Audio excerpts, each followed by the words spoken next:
शुभ संध्या मित्रों। आज मैं आप सभी को क्लास 11 का केमिस्ट्री चैप्टर नंबर 1 बताने जा रहा हूं, जो कि बहुत ही महत्वपूर्ण है। रसायन विज्ञान की कुछ मूल अवधारणाएं इस चैप्टर का नाम है। पिछले कक्षाओं में आप लोग रसायन के बारे में बहुत कुछ जाना होगा और जानते भी होंगे सारे लोग, लेकिन कुछ अलग से इसमें आपको बताया गया है कि जैसे रसायन का विकास कैसे हुआ, कहाँ से उत्पन्न हुआ रसायन, रसायन होता क्या है, ये सब चीज़ें। और हम आज पढ़ेंगे, इसमें रासायनिक संयोजन के नियम भी पढ़ेंगे। रसायन क्या होता है इसके बारे में पढ़ने वाले हैं। चलो देखिए, स्टार्ट करते हैं मित्रों। चैप्टर का नाम है रसायन विज्ञान की कुछ मूल अवधारणाएं। अवधारणाएं क्या होते हैं? जैसे कैसे कहा गया कि रसायन कैसे बना, कहाँ से उत्पन्न हुआ, यह चीज। तो आइए देखते हैं कि रसायन विज्ञान का विकास कुछ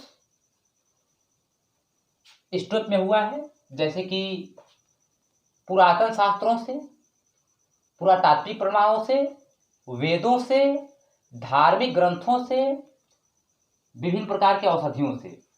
यानी कि रसायन विज्ञान का विकास कैसे हुआ यह माना जा सकता है कि पुरातन शास्त्रों से, यानी पुराने शास्त्रों से, पुरातात्विक प्रमाणों से, यानी कि जब पृथ्वी में कुछ ऐसे हलचल हुआ होगा और हम पुरातात्विक विभाग के लोग उसको खुदाई किए होंगे, कुछ ऐसे रसायन निकले होंगे, ठीक है। वेदों से, यानी वेदों से, बहुत 4 वेद हैं, उनसे भी संबंध रखता है रसायन। धार्मिक ग्रंथों से और विभिन्न प्रकार के औषधियों से इसका विकास हुआ है। एक वैज्ञानिक थे रोअल्ड हॉफमैन, उन्होंने बताया कि रसायन विज्ञान असंख्य प्रकार के अणुओं का विज्ञान है, यानी बहुत से प्रकारों का अणुओं का विज्ञान है। रोअल्ड हॉफमैन ने बताया कि रसायन विज्ञान असंख्य प्रकार के अणुओं का विज्ञान है। किसने बताया? रोअल्ड हॉफमैन ने बताया है। तो इसके विकास के बारे में बता दिया आपको कि पुरातन शास्त्रों ने, पुराने शास्त्रों से इसका प्रमाण मिलता है, पुरातात्विक प्रमाणों से, वेदों से, धार्मिक ग्रंथों से और विभिन्न प्रकार के औषधियों से। रसायन विज्ञान का प्रारंभ द्रव से हुआ है, जो एक सिद्धांत पर अडिग है। यानी मेरे कहने का तात्पर्य यह है कि रसायन का प्रारंभ द्रव से हुआ है, जो एक सिद्धांत पर अडिग है। हमारे आसपास के सभी वस्तुएं द्रव्य हैं जो स्थान घेरती हैं तथा जिसमें कुछ न कुछ द्रव्यमान होता है। हमारे आसपास के सभी वस्तुएं द्रव्य हैं जो स्थान घेरती हैं तथा जिसमें कुछ न कुछ द्रव्यमान होता है।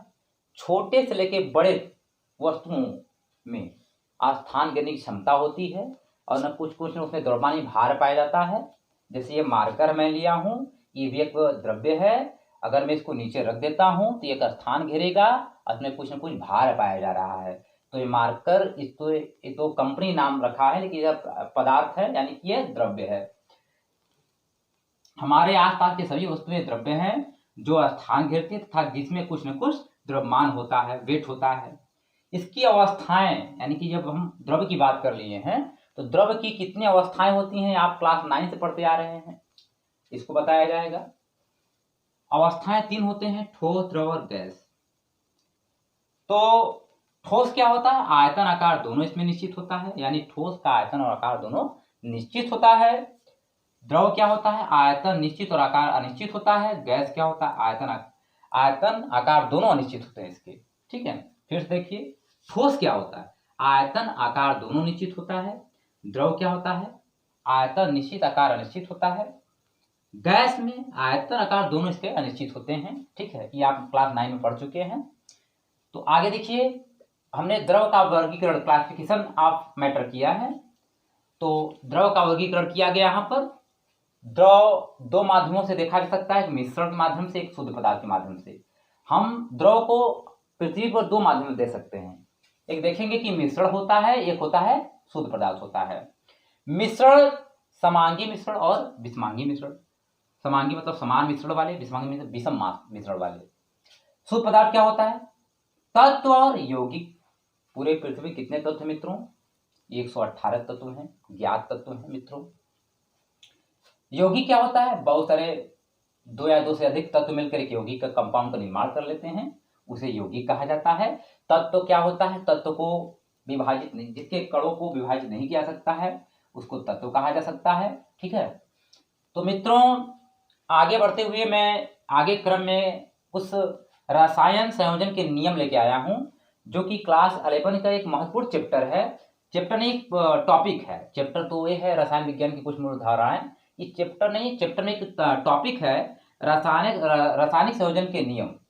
अर्थात रासायनिक संयोजन के नियम का मतलब कि जो संयोजन होता है, केमिकली बॉन्डिंग होता है, जो समान रूप से मिलते हैं, उसे रासायनिक संयोजन के नियम के अनुसार देखा जा सकता है।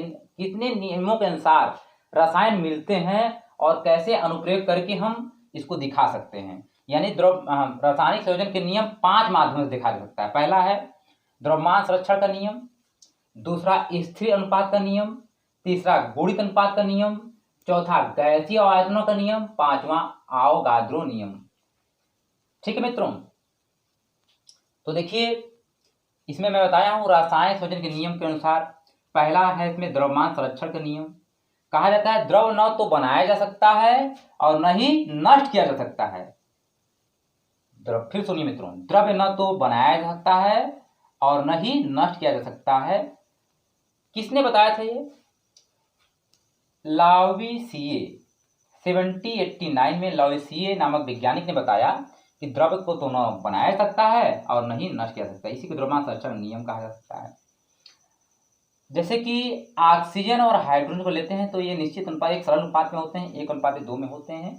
इसी को रासायनिक द्रव्यमान संरक्षण का नियम कहा जाता है। जैसे कि ऑक्सीजन ले लीजिए, ऑक्सीजन कितने मॉलिक्यूल्स होते हैं और हाइड्रोजन मॉलिक्यूल्स 1:2 में होते हैं, ये सरल अनुपात में होते हैं। इसी को द्रव्यमान संरक्षण का नियम कहा जाता है। जैसे कि वह भार उसका बदलेगा नहीं, जैसे का तैसे रहेगा। इसको मैं कब बताऊंगा आप लोग को? जब इसका न्यूमेरिकल कराऊंगा तब आपको आगे वाले वीडियो में बताऊंगा कि कैसे होता है। पहले मैं आपको सिर्फ ऊपरी हिस्सा में इसके मैं आपको अनुप्रयोगों को बता दे रहा हूं कि द्रव्यमान संरक्षण क्या होता है। ठीक है, सारे नियमों को मैं बता दूंगा। उसके बाद मैं जब आपको न्यूमेरिकल कराऊंगा उसमें सारे डिटेल्स में बताऊंगा। द्रव्य न तो बनाया जा सकता है और न ही नष्ट किया जा सकता है। किसने कहा था? लावोइसिए ने 1789 में कहा है। जैसे ऑक्सीजन और हाइड्रोजन के सरल अनुपात 1:2 में होते हैं। ये आपका पहला नियम हो गया द्रव्यमान संरक्षण का नियम मित्रों। दूसरा देखिए स्थिर अनुपात का नियम क्या होता है। जैसे किसी यौगिक में तत्वों के द्रव्यमान का अनुपात सदैव समान होता है। जैसे कि स्थिर मतलब स्थिर, वो बदलेगा नहीं। यानी कहने का मतलब स्थिर अनुपात का नियम, किसी यौगिक में तत्वों के द्रव्यमान का अनुपात सदैव समान होता है। किसने कहा था? जोसेफ प्राउस्ट ने कहा था। यह स्थिर अनुपात किसने दिया था? स्थिर अनुपात का नियम किसने दिया था? जोसेफ प्राउस्ट ने। जोसेफ प्राउस्ट ने दिया था मित्रों स्थिर अनुपात का नियम को। कैसे? किसी यौगिक में तत्वों के द्रव्यमान का अनुपात सदैव समान होता है। किसने कहा था? जोसेफ प्राउस्ट ने। अगला नियम है मित्रों गुणित अनुपात का नियम। यदि दो तत्व संयोजित होकर एक से अधिक यौगिक बनाते हैं तो संयुक्त होने वाले द्रव्यमान छोटे पूर्णांकों के अनुपात में होते हैं। ठीक है, यानी कि देखिए कहने का मतलब यदि दो तत्व संयोजित होकर एक से अधिक यौगिक बनाते हैं तो संयुक्त होने वाले द्रव्यमान जो मिल रहा है, द्रव्यमान जो जैसे छोटा द्रव्यमान मिलकर बड़ा द्रव्यमान बनाया जा रहा है, उसमें द्रव्यमान होते हैं तो पूर्णांकों के अनुपात में होते हैं। यानी पूर्णांकों के अनुपात में होंगे, निश्चित मतलब पूर्णांक होंगे उसके, उनके अनुपात में होंगे, उसी गुणित अनुपात कहा जाता है। जैसे मैं बता दूं आपको कि जैसे कि अगर ले लिया जाए आपका H2 + O, तो इसमें जब जोड़ा जाएगा इसको तो इसके अनुपात में कोई परिवर्तन नहीं आएगा। ये पूर्णांक के अनुपात में होंगे। ये क्या होंगे? पूर्णांक के अनुपात में ही होंगे। ठीक है मित्रों, आगे बढ़ते हैं। चौथा है गैसीय आयतनों का नियम। जब रासायनिक अभिक्रियाओं में गैसें संयुक्त होती हैं, यानी कि देखिए जब रासायनिक अभिक्रिया हम कराते हैं, जब गैसें आपस में मिलती हैं तब की बातें हो रही हैं। यानी कहा जा रहा है कि जब रासायनिक अभिक्रियाओं में, रासायनिक अभिक्रिया क्या होता है? जब दो यौगिक या दो तत्वों को मिलाया जाता है, उसी रासायनिक अभिक्रिया में कहा जाता है। ठीक है, जैसे जब रासायनिक अभिक्रियाओं में गैसें संयुक्त होती हैं यानी मिलती हैं तो उनमें आयतन सरल अनुपात में होते हैं। इसने किसने कहा था इसको? लुसैक ने गैसीय आयतनों का नियम दिया है, 1808 में दिया था। जैसे में अगर मैं हाइड्रोजन प्लस ऑक्सीजन के ये कुछ ग्राम में भार में देखूं, अगर मान लीजिए 100 ml हाइड्रोजन है और 50 ml ऑक्सीजन है, तो जब ये मिलेंगे तो उनके आत्म समानुपात में कैसे हो जाएंगे, 100 ml ही मिलेगा हमें। जल कितने मिलेगा, 100 ml। ये जो हाइड्रोजन है हमको टोटल जल अनुपात में 100 मिलेंगे, 50 ml जैसे कि ऑक्सीजन है, तो उसमें मिलने वाले ऑक्सीजन को वाष्पीकरण हो जाएगा। ठीक है, ये हो जाएगा। गैसीय आयतनों का नियम यही है कि जब कोई गैस आपस में मिलते हैं, कोई ना कोई वाष्प बन के उसका वाष्पीकरण हो जाता है। ठीक है, ये गैसीय आयतनों का नियम मित्रों। जब रासायनिक विक्रियाओं में गैसें संयुक्त होती हैं तो उनमें आयतनों सरल अनुपात में होते हैं, उनके आयतन क्या होते हैं, सरल अनुपात में हो जाते हैं। जैसे कि यहाँ 100 ml है तो यहाँ जल क्या होगा, 100 ml यानी 50 ml का डिफरेंट आया है, यानी कि उसके अनुपात सरल अनुपात में हो गए हैं। ठीक है, आवोगाद्रो नियम क्या है, अगर देखिए 5वां नियम, आवोगाद्रो नियम क्या है मित्रों। तो हाइड्रोजन के 2 आयतन और ऑक्सीजन का 1 आयतन, हाइड्रोजन के 2 आयतन मित्रों और ऑक्सीजन का 1 आयतन मिलकर जल के 2 आयतन देते हैं। इसे ही आवोगाद्रो के नियम कहा जाता है मित्रों। उन्होंने बताया था, आवोगाद्रो ने बताया था, आवोगाद्रो के एक साइंटिस्ट थे, उन्हीं के नाम पे आवोगाद्रो का नियम बना है मित्रों। ये जितने 5 नियम मैं बता रहा हूं सभी ने साइंटिस्ट नहीं दिए हैं, और अपने नामों के आधार पे, यानी उन्होंने अपने सोच से, विचार से, अपने प्रयोगों द्वारा, अनुप्रयोगों द्वारा इसको बताया है, जो हमको एक स्थिरता में मिला। तो मैं सोचा कि मैं इसको बनाकर आपके सामने रखूं। देखिए, रासायनिक संयोजन के नियम, ये 5 नियम है, मैं 4 तक बता दी हूँ। आवोगाद्रो के देखिए फिर से, हाइड्रोजन के 2 आयतन और ऑक्सीजन का 1 आयतन मिलकर जल के 2 आयतन देते हैं। जैसे मित्रों ये हाइड्रोजन है, एक ब्रैकेट में जो मैं खाली स्थान में हाइड्रोजन लिया हूँ, फिर प्लस हाइड्रोजन लिया हूँ, फिर ऑक्सीजन, यानी कि हाइड्रोजन 2 है, ये ऑक्सीजन है, दोनों मिलकर क्या करेंगे, ऑक्सीजन के साथ 2 हाइड्रोजन के क्या बनाएंगे, 2 आयतन देते हैं। देखिए ये ऑक्सीजन मिला तो 2 आयतन दे रहा है, एच यहाँ पर, एच यहाँ पर, हाइड्रोजन यहाँ पर, हाइड्रोजन यहाँ पर, हाइड्रोजन यहाँ पर, हाइड्रोजन यहाँ पर, यानी कि 2 आयतन देते हैं। देखिए, समान दाब तथा ताप पर अणुओं की संख्या समान रहनी चाहिए।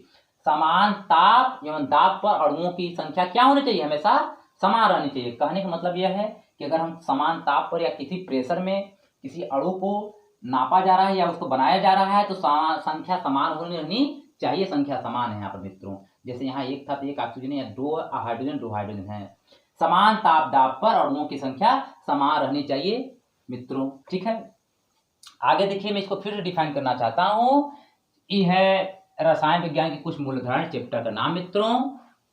रसायन विज्ञान असंख्य प्रकार के अणुओं का विज्ञान है। किसने कहा था, रोल्ड हॉफमैन ने कहा था। रसायन विज्ञान का विकास कैसे हुआ मित्रों, पुरातन शास्त्रों से, पुरातात्विक प्रमाणों से, वेदों से, धार्मिक ग्रंथों से आदि विभिन्न प्रकार के औषधियों से। आगे बढ़ते हैं। रसायन का प्रारंभ द्रव से हुआ है, जैसे मेरा मानना है, और किताबें भी कहती हैं मित्रों कि रसायन का प्रारंभ द्रव से हुआ है। यानी रसायन का प्रारंभ द्रव से हुआ है, जो एक सिद्धांत पर अडिग है, एक सिद्धांत पे अडिग है। रसायन क्या है, एक सिद्धांत दिखाता है। सिद्धांत, बहुत सारे सिद्धांत हैं, एक अडिग सिद्धांत है उसका। यानी अडिग सिद्धांत मतलब कहने का यह तात्पर्य है कि वो कभी उसको मिटाया नहीं सकता है। जो बन गया है, बनी बनी प्रॉपर्टी, उसको हम मिटा नहीं सकते हैं, उसी को अडिग कहा जाता है। हमारे आसपास के सभी वस्तुएं द्रव्य हैं जो स्थान घेरती है तथा जिसमें कुछ न कुछ द्रव्यमान होता है।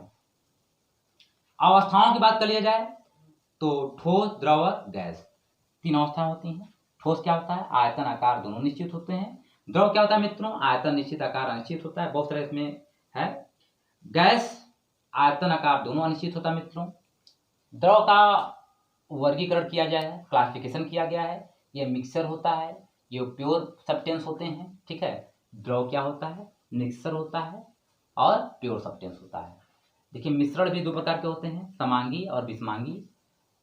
शुद्ध पदार्थ भी 2 प्रकार होता है, तत्व और यौगिक। भाई तो देखिए, रासायनिक संयोजन के नियम में पहला नियम में बताया, रासायनिक संयोजन के नियम।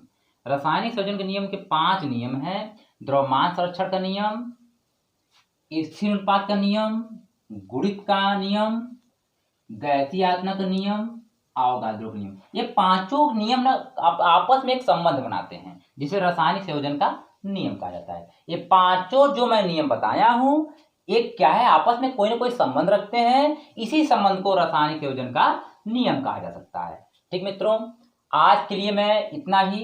इसके आगे वाले वीडियो में आपको इस चैप्टर का न्यूमेरिकल कराऊंगा, जैसे आवोगाद्रो संख्या के बारे में बताएंगे, गैसीय आवर्तन का नियम का क्या क्या मतलब कि प्रयोग है, कैसे उसको प्रयोग करके कुछ हम यौगिक बनाते हैं। द्रव्यमान संरक्षण के नियम के अनुसार भी मैं न्यूमेरिकल लेके आऊंगा। इथेन अनुपात का भी नियम का अनुसार मैं बनाऊंगा वीडियो, ठीक है।